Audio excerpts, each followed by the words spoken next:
Je vais vous parler aujourd'hui de la vente de la collection Sam et Lilette Safran & Friends qui aura lieu à Paris le 15 février.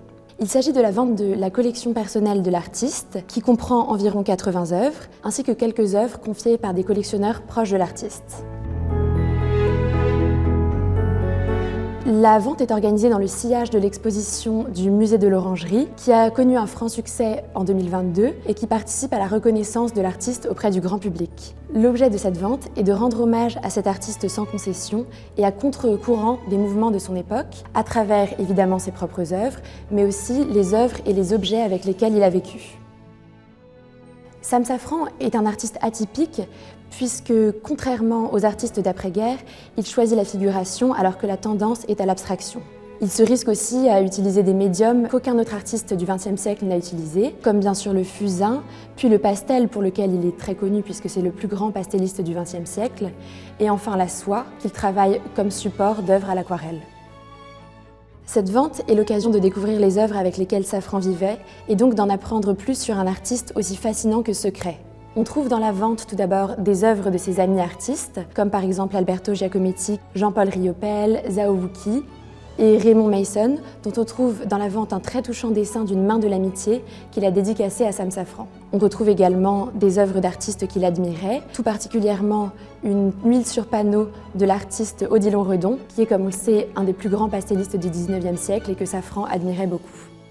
La vente comprendra également des œuvres d'art tribal que Safran collectionnait, des mémorabilia et un livre illustré d'une aquarelle originale très rare qui rappelle son lien avec des auteurs et poètes du XXe siècle. Les œuvres de Sam Safran présentées dans cette vente retracent l'évolution de sa carrière puisqu'on trouve les premières peintures des années 50, mais aussi des œuvres de la toute fin de sa carrière. Et elles retracent donc un panorama de l'œuvre de cet artiste. L'œuvre majeure de cette vente est un pastel bleu de 1974. Cette œuvre représente Lilette, la femme de l'artiste, qui était aussi son modèle favori. Elle apparaît presque engloutie par un feuillage de pastel bleu, à la limite de l'abstraction. Cette œuvre est caractéristique de la pratique artistique de Safran, puisqu'on y retrouve sa maîtrise virtuose du pastel, ainsi que le motif des végétaux, qui est son motif favori. Cette œuvre était présente dans l'exposition du Musée de l'Orangerie, et par ses dimensions et sa couleur bleue hypnotisante, il s'agit d'une des œuvres les plus importantes de l'artiste à être passée en vente jusqu'à maintenant.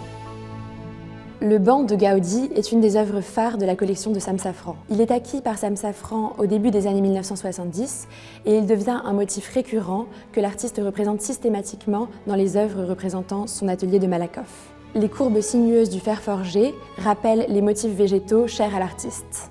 Il s'agit d'une œuvre historique extrêmement rare en vente aux enchères. Alberto Giacometti a une place décisive dans la carrière de Sam Safran. Les deux hommes se rencontrent en 1961 au Dôme et c'est suite à cette rencontre que Safran va décider de se consacrer uniquement à la figuration. L'amitié entre les deux hommes est soulignée par la présence dans la vente de 3 œuvres sur papier d'Alberto Giacometti, dont un petit dessin représentant une multitude de têtes, thème cher à l'artiste.